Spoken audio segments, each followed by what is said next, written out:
Hey there LEGO fans! Today we have a big one. The biggest I've done for the channel in fact, both in brick count and in height, with Ninjago City Garden. Kit number 71741 at 5,685 pieces, and this should take me probably about 10 hours to complete, so definitely the long haul. But when all done, we should have a fantastic build with all kinds of cool things to discover within, and I'm definitely looking forward to having a close look at all of that. So, without further ado, let's get this thing unboxed, get this thing built, so we can get a closer look at the Ninjago City Garden.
Celebrating 10 years of Ninjago, here we have the City Gardens. Not only is this the largest Ninjago set released to date, but it is also absolutely packed with elements from the TV show to celebrate its 10 years of history. Now, before going any further into this review, I need to preface this by saying that I am not at all familiar with the decade of content that led up to the release of this kit. I'm now aware that the Ninjago world has so much history, is so well developed that it even has its own alphabet. And by using this character map, one can translate the unfamiliar text that's strewn throughout the set. Unfortunately, I didn't have time to do so before releasing this video, because there's just so much of it spread through every level of the set. So, I'm very much aware that I can't appreciate this kit on the same level as someone who's familiar with the decade of content that came out before it. Now, let's break this all down right to the base, so we can start getting a closer look at it from the ground up. At ground level, we have two base plates, the large one being the island with the bonsai tree, and the small one being Temple Island. Here we have a small, lush green island with a little temple on top, stepping stones throughout its surface, a gray statue right at the front, two little red bridges at the back side, all surrounded by water, with many lilies or other flowers floating about. And this all connects up to the main base, which is surrounded by water on most sides, two sides having just a thin strip along the entire edge, and the other two sides sandwiching in a small pond, which has a little island in the middle of it, having a little bush with some flowers, a small tree, and there's a hat sitting here. There's also two large structures to support the upper levels, one being the steel structure, and the other one being the first section of the bonsai tree, which has a small table right behind it, and a bench on the waterfront right in front of it. And then going a little subterranean, under the Ninjago fan apartment, we have what looks to me like some plumbing. And then over on the other side, under the tea house, they have a little trap door that you can open up, which reveals a weapon stash, a little golden trophy, some gold bars, and this little box, which within has a transparent green brick, which I'm sure has more significance than I'm aware of. For my final note on the ground floor, I'd like to say how I really appreciate how they make it look like the water gets progressively deeper by using progressively darker bricks as you move away from the shore. Adding our ground level structures, we get the first floors of both the fan apartment and the tea house. Seen here, off on one side, we've got a little kiosk style window with a little awning above it. Presumably this would be where someone would order their tea. Coming around the back, there's a little poster on the wall. I'm not too sure what this grate is. Right next to the green door, we've got a little faucet. Not too much to see except a little window on the other side. And coming around to the front, we find it to be completely open. With a nice dragon motif on top, two lanterns flanking on either side. On the inside on the left, we have a little dresser, seems to have a bell on it, some kind of horn display in front of it. Just to the right, looks to me like a wardrobe with a bunch of drawers and some clothes hanging right above. And flipping it around to the other side, on one wall, we've got a trident, and over on the other, what looks to me like a disguise with a top hat and mustache, just beneath the ladder that leads up to the second floor. And over on the other side, at the fan apartment, or at least that's what it's labeled as in my manual, but it looks more like some kind of food serving establishment, because over on one side, we've got another kiosk style window, with a little menu over on the left side, recently served dishes on the ledge, and a little awning art on top. Rotating around to the right, we've got another food poster up on the wall next to a smaller kiosk style window. As we continue around, there's a nice blue door that gives easy access to the interior. And finally on the last side, we have a little balcony that would be overlooking the waterfront, another matching blue door, a little light hanging on the wall, and one more awning. The interior to this whole structure is pretty small, but we do have a few items.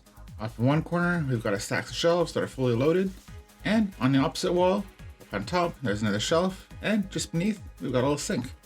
Adding on the next level gives the second story to both the fan apartment and the tea house. In this case, with the fan apartment, there's not too much going on in the exterior. We've got windows on all four sides, with this one having a nice big awning, decorative lattice work in the window, and a little flower box just outside that. As we continue to rotate around, the next side just has a small basic window. Following that, we've got two pretty basic windows, a little bit larger, which have an Ninjago sign that's protruding out from the wall. And over on the final side, one medium-sized window, small awning, and a little railing just beneath that. Coming to the interior, this is quite clearly a bedroom, with a bed sitting right there. At the head of the bed, there's a purple lava lamp. On the opposite side, the window has some nice blue curtains. Underneath the bed, there's a side. Above the bed, we have a toy shelf with the gray and green thing, I'm not sure what it is, but the blue and red and white looks like a little sailboat to me. And off on the opposite side of the room, in the corner, we have a little statue, and between the two windows, there's a poster written in English, "Visit Ninjago City." Making our way back to the tea house, on the second story, we have the tea house balcony. Off on this first side, we have this pretty wicked looking window that looks to me like it was made from the disc brake from a motorcycle. Along the back, there's not too much to see. A little bit of hardware stuck to the wall, one small open window, and two small shuttered windows. And as we continue the rotation around, we can see that the next side and the front are completely open, giving a nice clear view into the tea balcony within, and the front also having the awning that would cover the open area on the main floor. In the interior, we can see that this is split into two areas, separated by a red door. On one side, we've got the whole tea set up, 4 pieces of art up on the wall, and a little golden statue between them. And on the other side of the door, there's just one little plant and an opening in the floor, allowing people to climb up the ladder from the floor below to access the tea balcony. And that brings us to the third level, where, before we add any structures, first we lay down this lovely causeway. Being basically L-shaped, and with the main feature clearly being the top half of this massive bonsai tree, this causeway makes for easy walking between Chen's Noodle House and the ice cream shop. Left of the bonsai tree, in the spot where Chen's Noodle House would sit, we can see that the base is actually completely open. That's because there's a little object here which is intended to hang from the ceiling of the fan apartment. I'm not sure if this is a chandelier, some other form of hanging decoration, or just something to add to the list of Ninjago things that I just don't know. To the right of the bonsai tree, underneath where the ice cream shop's supposed to go, we can see that we have a very short basement here. Not sure if this is supposed to hide something, but there it is. And along the entire outer edge of the causeway, we have all kinds of banners, signs, or other kinds of media. I have no doubt that everything here has meaning and or significance that escapes me, including, of course, the two golden shield-like things that are on display. One right in front of the bonsai tree, and the other in the far corner to the right of the aforementioned bonsai tree. Adding our third level structures, let's start by having a closer look at the ice cream shop. Having a nice ornate display over the front, and having an awning, which in this case I really like because it's made up of a whole bunch of black butcher knives. The front door is just beneath that, with a very thematic poster just on the left, having a penguin with a popsicle, and on the right, a nicely framed window where you can see clearly into the ice cream shop. Not too much to see on the side, but coming around to the back, we have another entrance with its own cool awning, in this case being made of game controllers, and unfortunately, one sad old ice cream cone having been dropped on the ground and starting to melt all over the place. And on the final side, we've got some stairs heading up to the fourth level, and just beneath that, the air conditioner, keeping the frozen treat zone nicely chilled. In the interior, just inside the front door, there's a little counter where someone has left their frozen treats sitting there, beneath a poster listing the frozen treats that are available. Coming around to the other side, we can see that this is where the ice cream is served. We've got the dairy bar with 5 flavors to choose from, all protected behind glass, a stack of regular and sugar cones, a little sink in the back to wash up, and a shelf above with cups, goblets, and other accessories. Now for Chan's Noodle House, which has a front entrance that looks pretty fantastic, with large red pillars on either side of the door, Chan's poster off to the left of that, an awning just above, which in this case is made possible by a bunch of black hot dogs, and a minifig as part of the display.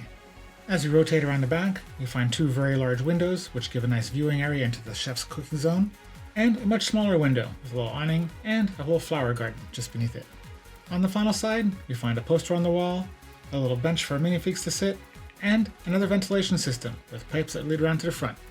In the interior, over on one side, we've got the chef's corner, where you can see a spot where he'd stand with his frying pan behind some glass, and the menu items posted above that.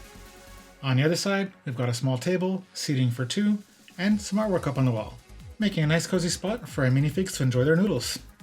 Moving up again, this time to the 4th level, we find 2 zones up here. The large yellow one being the Ninjago Museum of History, and the much smaller green one being the student apartment. Not too much to see on the front edge, some small teal windows, with a piece of roller coaster track that's been repurposed to a curved decoration. Just to the right of that, there's a little crab hanging on the wall, which I'm sure has some significance, and is located next to a large array of windows, which, right next to that, we have this cool looking dragon sign that's flanked on top and bottom by some cool looking swords with ninja stars attached. Making our way to the back side, we've got the front entrance to the museum, a causeway with a railing that leads all the way around to the student apartment, with some little flower boxes attached. Just before we get to that, there's a telescope for a little stargazing, and the exterior of the student apartment, where first we find this cute little window, nice little flower box, which is matched by some of the same floor arrangement in the 2 pots on the balcony, and again, on the other side of the apartment, another flower box.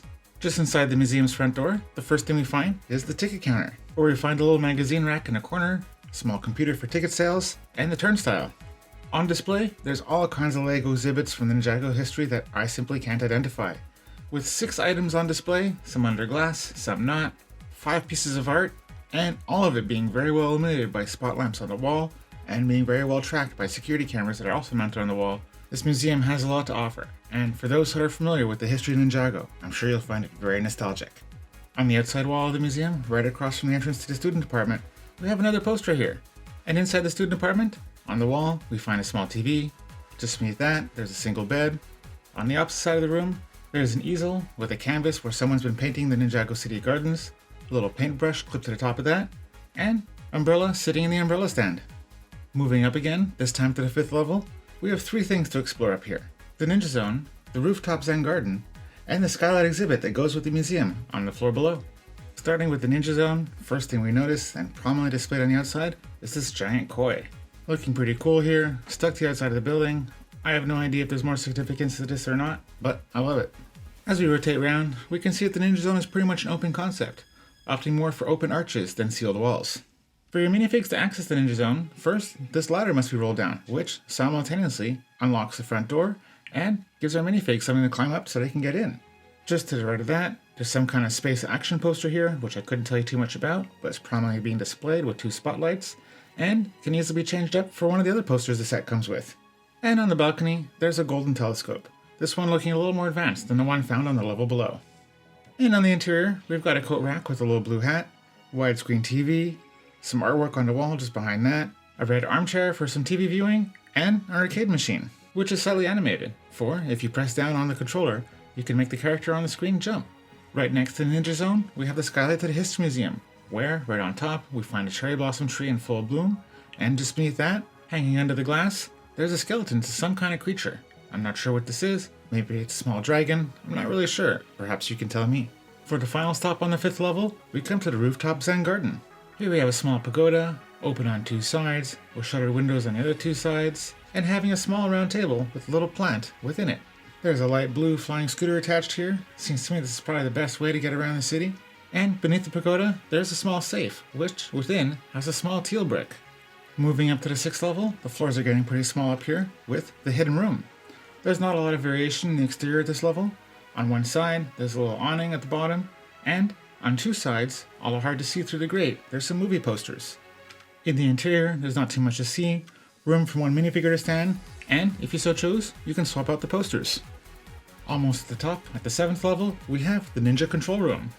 This one definitely being completely identical on all 4 sides, and looking really cool with its diamond-shaped patterns. In the interior, there's room for one minifig sitting in front of the control center, where there's a small control interface on the table right in front, and on the wall above, a screen displaying looks like a green dragon.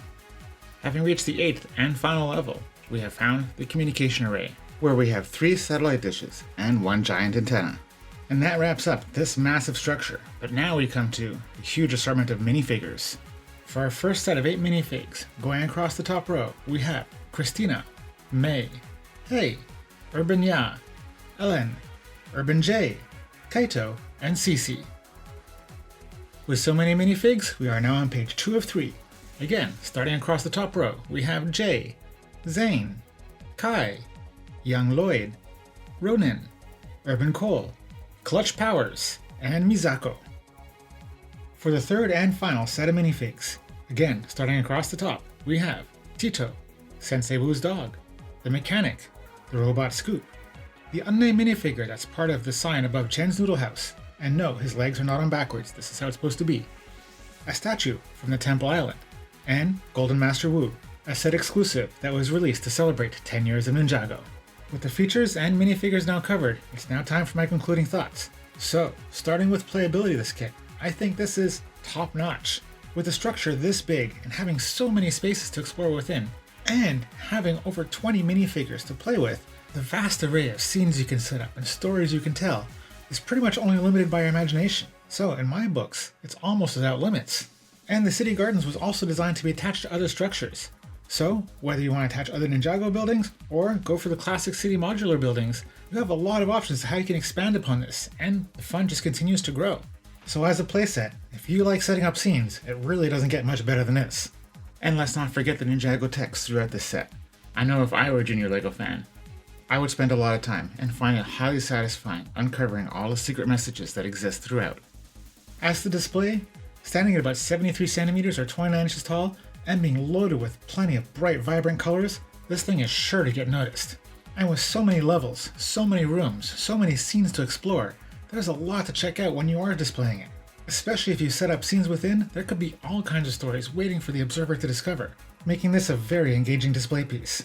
Some may find that the bright, bold colors and odd shapes that exist throughout may not fit well into their contemporary display design, but none of this comes as a surprise. I mean, it's very clearly pictured on the box. So, if you like what you see there, you're going to love it when you build it. And as to the parts to reuse for future projects, I don't even know where to start. Beyond there being close to 6,000 pieces in here, there's such a huge variety of colors, styles, mashups of all kinds. There's pieces for just about everyone in here. So if you're the type who likes to build it and then take it apart for repurposing, this set has probably the best assortment of parts that I've seen in any kit to date. So for my concluding thoughts, while I do feel that there's going to be some people that will not appreciate the display value of this kit, if you're a Ninjago fan, or if you've been looking at this box and it puts a smile on your face, you are definitely going to love it. You're going to love building it, you're going to love displaying it, you're going to love playing with it. And if you do end up taking this one apart, you're really going to appreciate the vast assortment of pieces in here, opening the door to such a wide variety of potential mocks. So whether it comes to play, display, or parts to reuse, I find that this kit engages the imagination on all levels, which to me makes this one of the best that LEGO has to offer.